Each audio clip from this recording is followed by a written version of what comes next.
चालू अवला डाल पड़ी ना। हाँ करियो सारा साहिब सुभान ज़ात सारिया मूता मुझे मंग समय बेली दुआ एक धारिया सम्मा सब्बन ला गुना तो जतन लाए जारिया वाज टगणा व्यावत अण कल्लब थी वेकारिया कोम साजी के कादरान हिदायत जगा उमर फारूक वारिया कच्छ पंहिंजी कुर्बन वारिया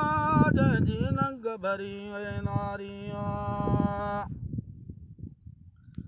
सम्मा मुतवा सूमरा सोता अगे गैरत हुई हर गामन में राजा रेवाड़ी के रंधी रफी वही हर के जीता राजन में जवाब ते दी जत दिनू लाखों सो लखन में हुजे तहूरन जे हवाले लुडे लोडन में बनी इतिहास उन जे बोले पई मंड मीर महमद वारिया कच्छ त पंहिंजी कुर्बन वारिया जंहिंजी नंग भरी नारिया सुन जवाब जत जो सम्मा सुलेमान मौलवी मोहम्मदी जिन्ने पकड़ा दरधारिया से लखे थी लालती ऊंदा जे के कड़ाई थी आखिर नंबी जासे उम्मती सम्मा सुलेमान तुई ते सरु चय साहिब जी सलामती हर का गाल तुई जी कड़ाई वारिया कच्छ त पंहिंजी कुर्बन वारिया जंहिंजी नंग भरी नारिया अज राजन रीतियूं छदियूं कौमन में बिली वधियो कम किनो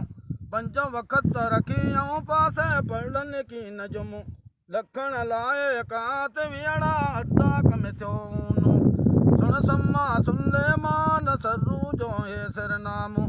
जीलो कच्छ भूज तालुको नखटाणो गाम त मुंहिंजो शारिया कच्छ त पंहिंजी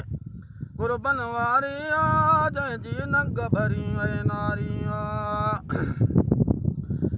आऊं बि जहिड़ो आया अहिड़ो पंहिंखे पाण थो ॻाया नवस पुजारी नादान आया इब्लीस दर मां कढी कुलन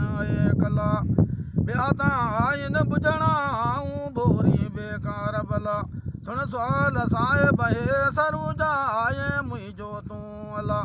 कोटण वक़्त मोह में कादर कलमो मालिक माफ़ी ॾींहुं मौला वेंदे वाहिद वाट वताए सात सिरातल मुस्तक़ीम वारिया कच्छ त पंहिंजी कुर्बन वारिया जंहिंजी नंग भरी ॾिस नारी